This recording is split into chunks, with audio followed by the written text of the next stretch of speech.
আমাদের দেশে কেন এই দুর্ঘটনা বেশি হয়? 8 ঘন্টার বেশি একজন ড্রাইভারকে চালানো নিষিদ্ধ, কিন্তু আপনারা সেটা নিয়ে কোনো অবজেকশন দেন না। আপনাদের মালিকরা তাকে উপরিয়া কি বলে এটাকে বকশিস দেওয়া বা কিছু পয়সা দিয়ে 24 ঘন্টা কাজ করায়, 24 আওয়ার্স। যে ড্রাইভারটি রাতের বেলা যায়, ধরেন এখান থেকে নাটোর থেকে ঢাকা, সে কিন্তু 7 ঘন্টা 8 ঘন্টা লাগে তার যেতে। চাপাই থেকে কক্সবাজার, এখানে হওয়ার কথা 3 জন ড্রাইভার, 3 ড্রাইভার। 8 ঘন্টা পর ড্রাইভার হ্যাজ টু চেঞ্জ। আর অ্যাটেস্টেড তো আপনি 8 ঘন্টা চালান না। মুশকিলটা হলো যে আমাদের ল ইমপ্লিমেন্টেশন করেন না। ওদের স্বপ্ন পূরণে পাশে থাকতে পেরে আমরা গর্বিত।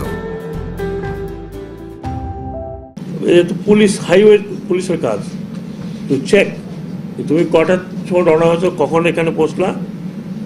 8 ঘন্টার উপরে একটা লোক যদি একটা গাড়ি চালায়, তার কনসেন্ট্রেশন লাগে। একটা গাড়ি চালাতে তার কনসেন্ট্রেশন লাগে, রাস্তার দিকে তাকাতে হয়।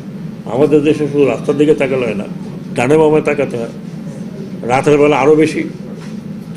সে ক্লান্ত হয়ে যায়, তখন সে তাকে বলো, ওস্তাদ এটা একটু পান করেন, ভালো হয়ে যাবেন। এই প্রথমে আমি যখন শ্রমিক কল্যাণ তহবিলটার ব্যাপারে শুনলাম, প্রেজেন্টেশনে শুনলাম, তখন কথা উঠেছিল যে শ্রমিক কল্যাণ তহবিলতে কারা কারা সাহায্য সহযোগিতা পেতে পারে। এবং আমার চেয়ে বেশি তৎপর হলেন শফিক। অনেক ফাইলে আমি সাইন করেছি কারা কারা কী জন্য পাবে, এবং আমার কাছে আসলে আমি নিজেও একটা স্ক্রুটনি করি যে কেন টাকা দেওয়া হচ্ছে, কী কারণে দেওয়া হচ্ছে। হ্যাঁ, কারণ এখানে কিন্তু মিসইউজও হয় অনেক সময়। অনেক সময় দেখা যায় যিনি বললেন যে পাবে সে পায় না, তা আরেকজনের নামে করে। এর মধ্যে বাংলাদেশে টাকা পয়সার ব্যাপারে প্রচুর লোক ইন্টারেস্টেড হয়ে যায়। হয়তো উনি জানেনও না টাকা কত দেওয়া হচ্ছে, তার মধ্যে সেই জন্য আমরা ক্রস চেকে দিচ্ছি প্রত্যেকের নামে। এখন ক্রস চেকে দিলাম, এখন আপনি যদি আবার বলেন তো প্রমিস করে থাকেন, ভাই আপনি আমার তদবির করেছেন, এই জন্য আপনাকে আমি 2%, 3%, 5% দিলাম, এটা তো আমি বন্ধ করতে পারবো না। বিদেশি বিষয়টা যদি আপনি বলেন, আমি জানি না কে আপনাকে বলছে যে এটা শ্রম মন্ত্রণালয়ের কাজ। শ্রম মন্ত্রণালয়ের কাজ না, কারণ পুরাটাই কিন্তু বিদেশি কল্যাণ, প্রবাসী কল্যাণ বিষয়। তারা আলাদা একসময় শ্রমিক এটা ছিল, ওনারা নিয়ে গেছেন, এখান থেকে নিয়ে গেছেন। এখন পুরোটা জিনিস কী হয়, যখনই কেউ বিপদে পড়ে তখন আমাদের তো টেন্ডেন্সি হলো আরেকজনের গাড়ি চাপায় দিই। আমি বললাম, ভাই এটা তো আমি জানি না, এটা শ্রম মন্ত্রণালয় জানে। আপনি শ্রম মন্ত্রণালয় গেলেন, ও বলে আমি তো জানি না, এটা তো তার কাজ।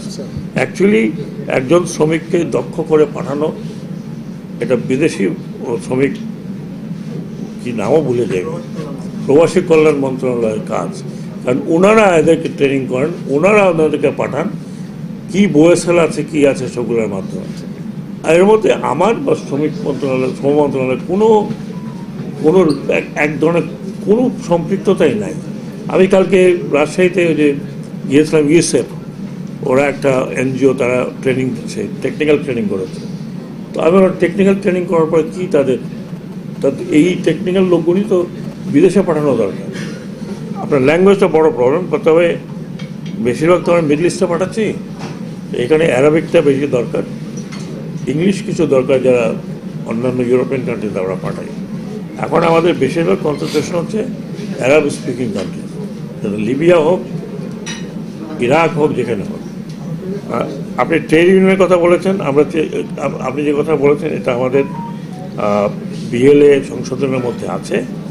ট্রেড ইউনিয়নের ব্যাপারে আমরা প্রচুর উদারতা দেখেছি যে ট্রেড ইউনিয়নে আমরা জিজ্ঞেস করবো না আপনি কাকে মেম্বার করলেন বা কাকে করলেন না, কে ইলেকশন করলো বা তার প্রতি তার জানার আমার কোনো দরকার নেই যখন রেজিস্ট্রেশনে আসেন। সো আগে যেমন ছিল যে প্রত্যেকে আমরা ইন্সপেকশন করতাম, লোক পাঠাতাম, আমাদের ইন্সপেক্টর ইচ্ছা হলে আপনাকে বাদ দিয়া একটা রিপোর্ট দিয়ে দিল, ওটা নয়।